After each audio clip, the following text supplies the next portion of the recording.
Good afternoon. I'm Dr. Mark Andrew Holacek, and I come to you once again from my hermitage in Lynchburg, Virginia. And today I want to do another book review. We're going to look at Annette Gordon Reed's 1997 book titled, not entitled, as people write all the time. You can't entitle a book.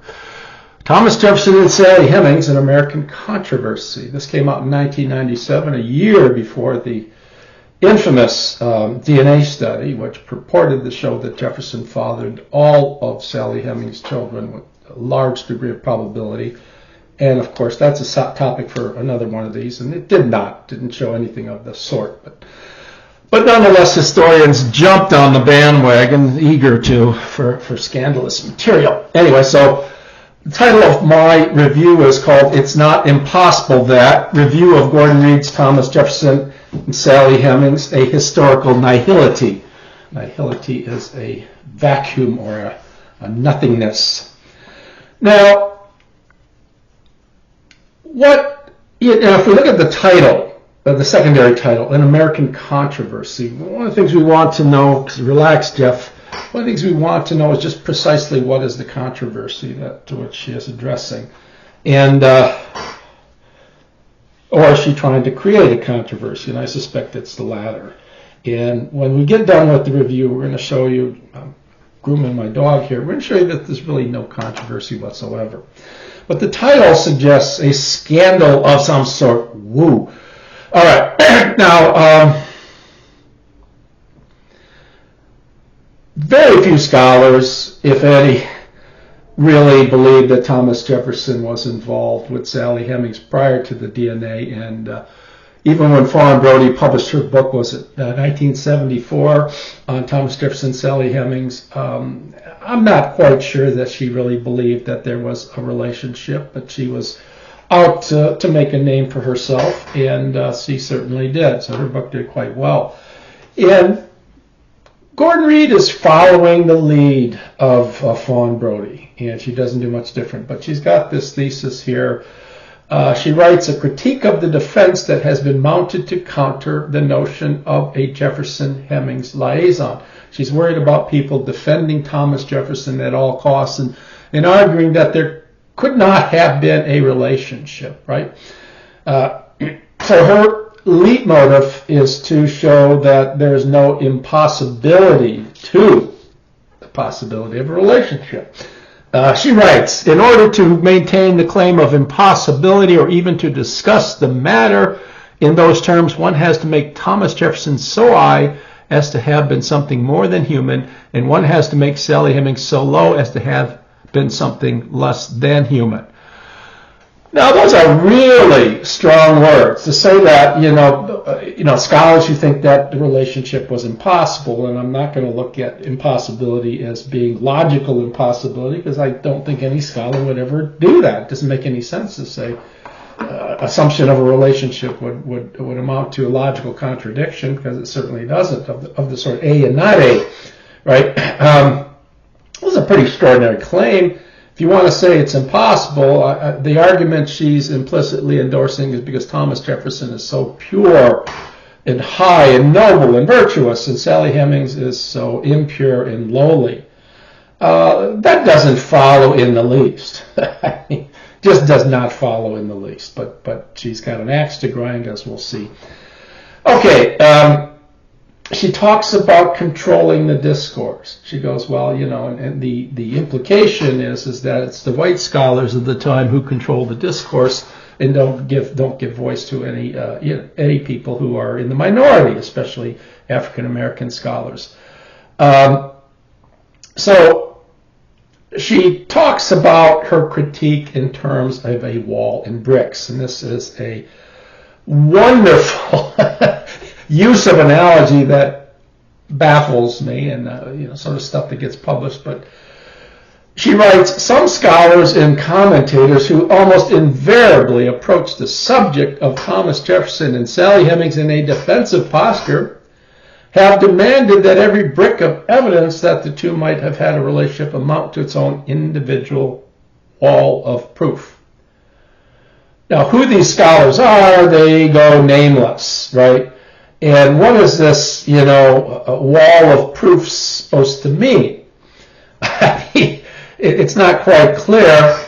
In my Framing a Legend, which is the Thomas Jefferson book, the first book I came out when I talked about the absurdity of the arguments for Thomas Jefferson and Sally Hemings, I look at this argument, and I've got some more to add to it today, but first thing you note is that how flippantly some people use the word proof. Proof is a term that belongs in logic or mathematical reasoning. That's when we use proofs. That's when we do proofs.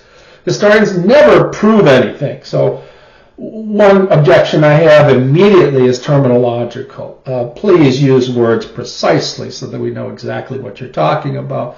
But there's no requirement among historians today to be, for clarity, to be clear in terms of clarity of exposition. But okay. So, that's one thing. So what does she mean that, let's go back to that. Every brick of evidence must amount to its own individual wall of proof. So imagine you have this wall that's supposed to be the story that you're going to tell, and every brick has to be wall-like. Every brick has to,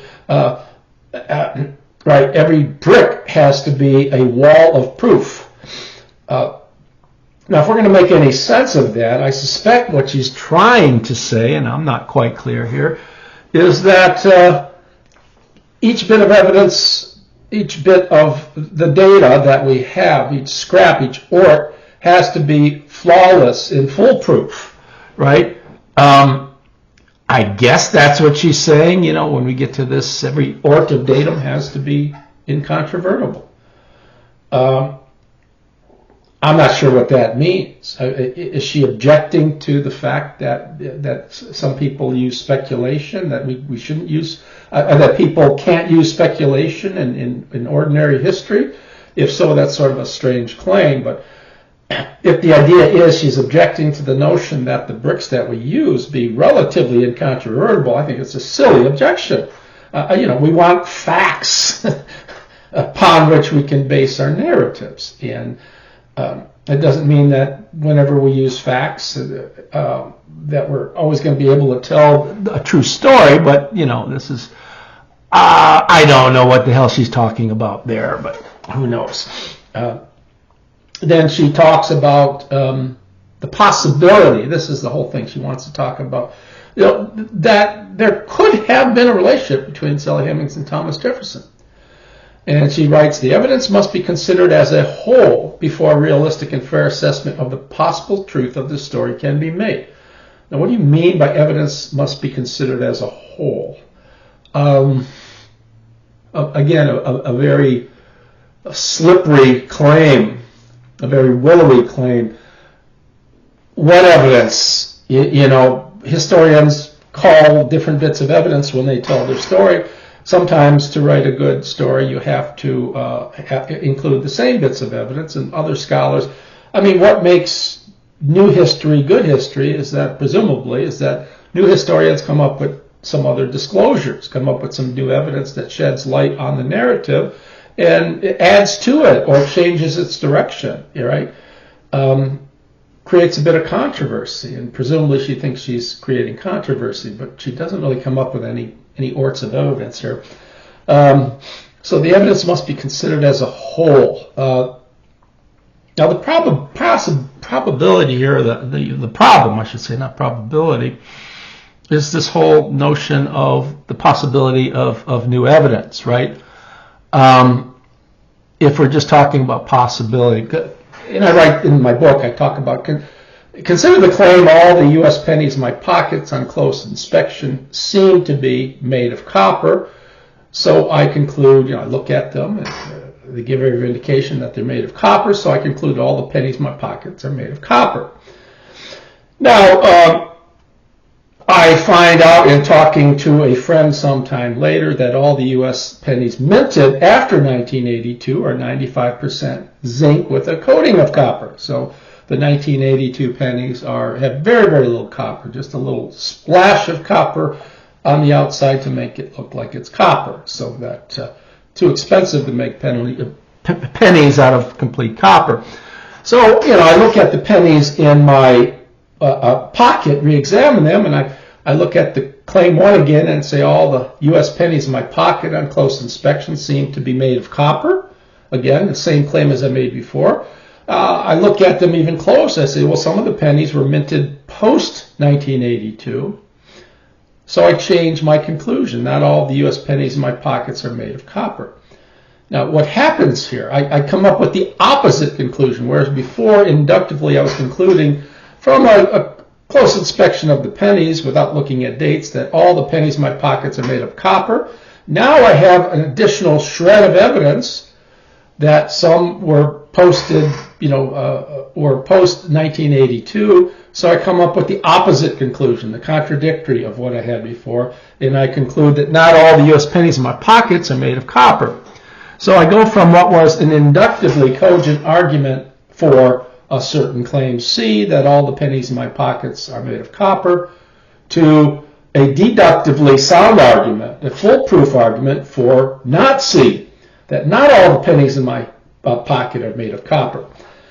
Now, why am I bringing this up? I mean, this is a sort of common, lesson when you take critical thinking or logic, and what's the point of this?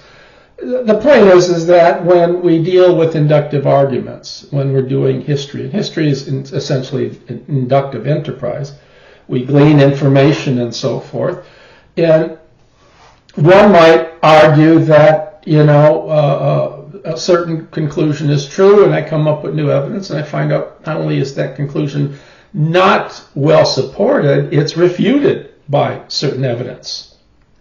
Okay?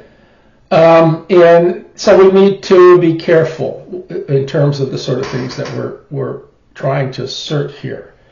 And Gordon Reed is sort of playing in this area here, I think, without really being clear at what she's trying to do. Now let's look at this notion that Jefferson had a liaison with Sally Hemings. She's not arguing for that. Now compare that, she's arguing that it's for the claim it's possible that.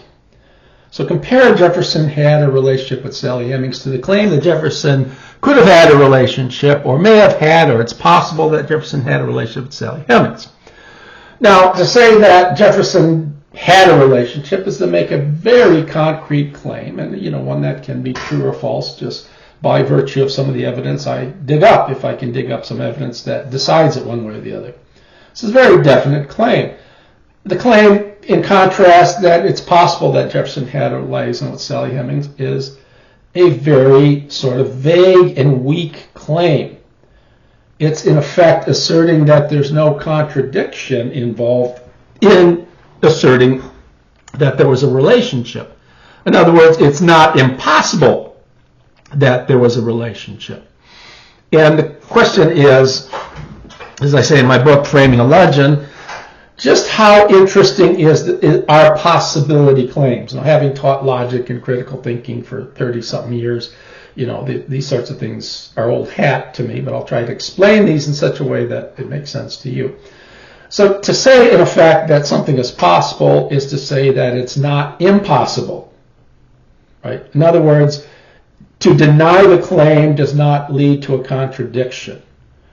And that is the case with all claims about reality, all empirical claims. Denying an empirical claim doesn't lead to a logical impossibility. It might lead to a physical impossibility, like a contradiction of one of the laws of physics, but there's nothing logically impossible.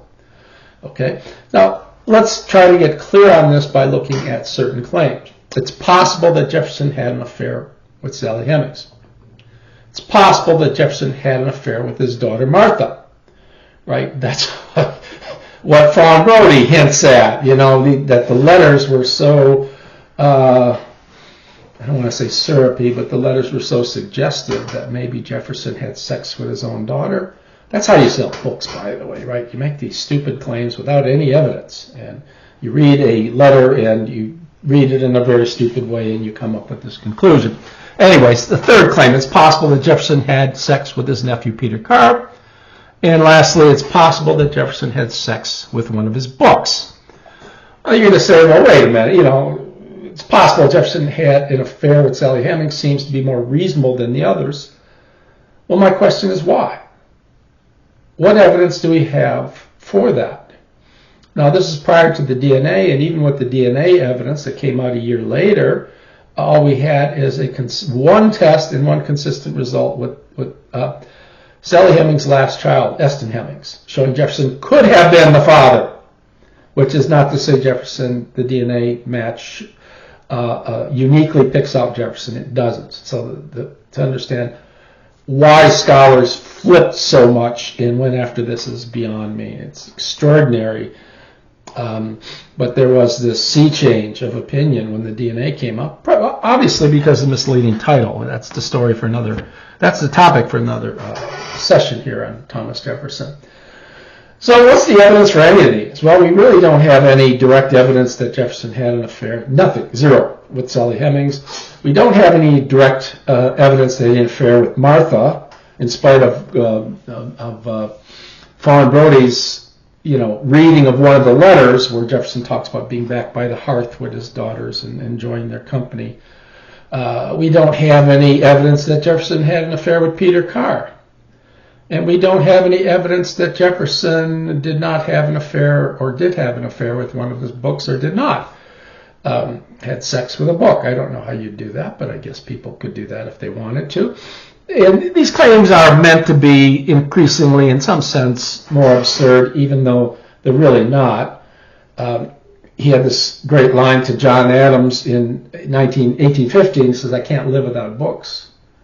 One could read that, as Gordon Reed tends to read things, as Fawn Brody, that he loved books. He loved books. He had sex with books.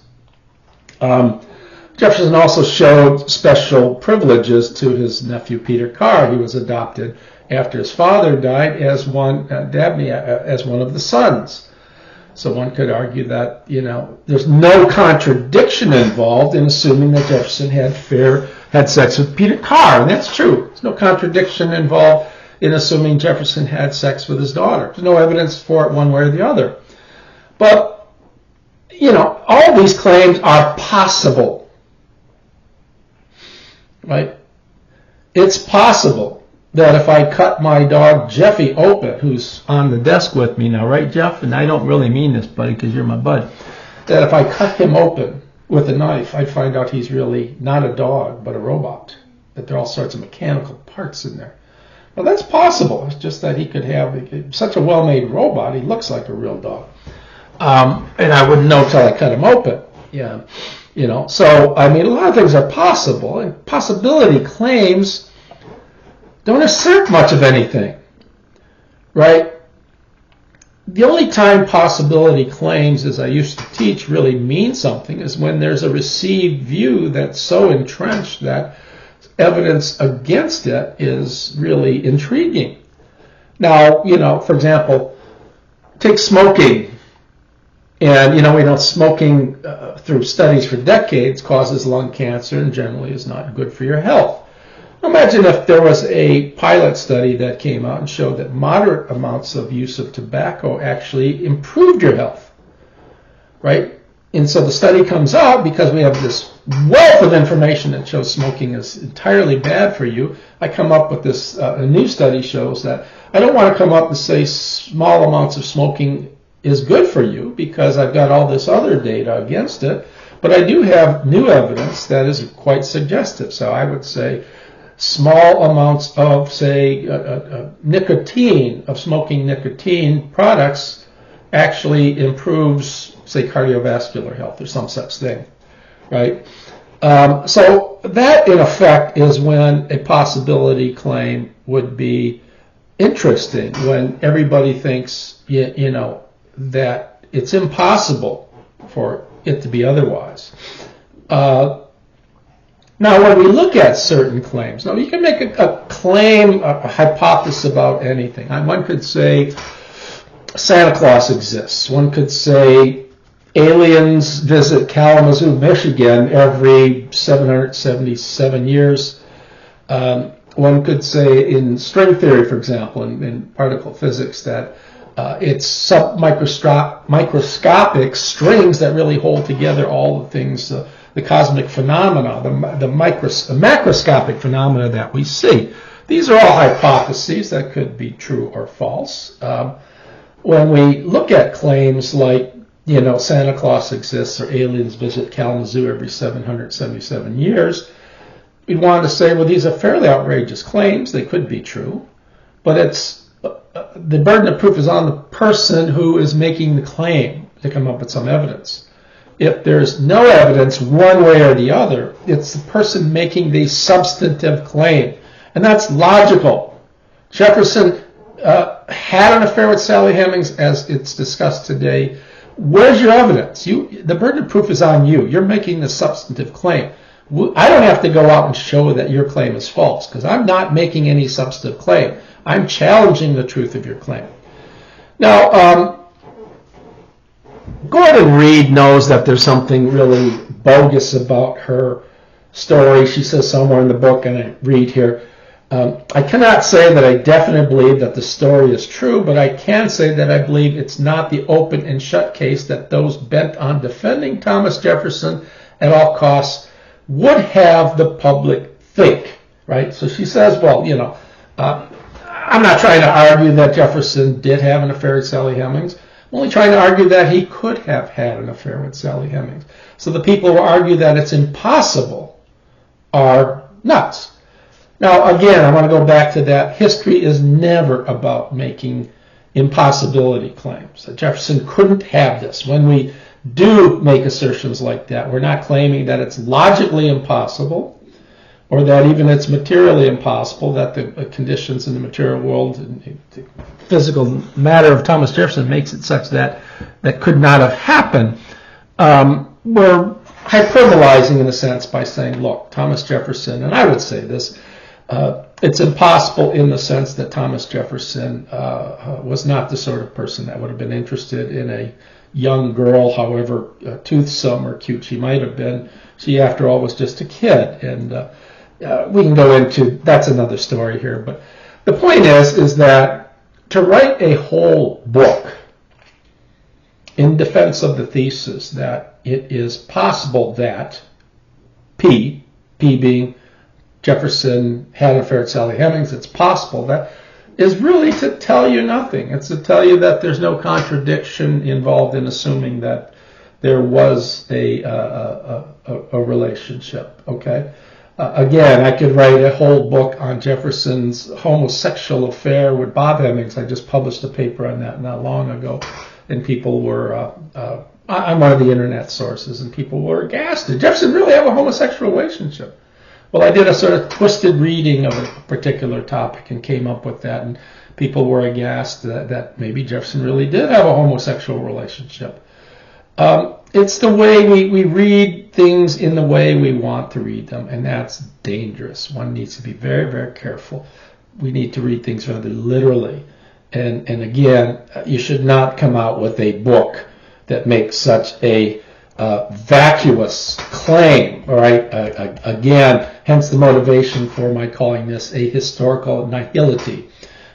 It's a book that really tells you nothing, right? It's almost a cry for help in some means, but it is a thesis that is completely empty, completely vacuous. That's why I call it historical nihility. So anyways, in a future session, I will do the Gordon Reed's The Hemings of Monticello, which comes out after the turn of the millennium, and we could talk about that book. But I just wanted to have something to say about this book. Go in sort of chronological order. Is it interesting reading? I guess so. If you're interested in someone arguing for something that's so empty, so meaningless, that you might find it entertaining, right? As if you like Harry Potter or something like that. Anyways, hope you enjoyed it. We'll just signing off here from my hermitage, and let's do this again at a future occasion. We'll have tomorrow we'll have another session of One Work, 5 Questions with me and Donna Vitek, and we'll be talking about Jefferson's relationship with Maria Cosway. Finishing up on that, it'll be part 2. Stay tuned to that because you'll really enjoy it, I promise you. Good night.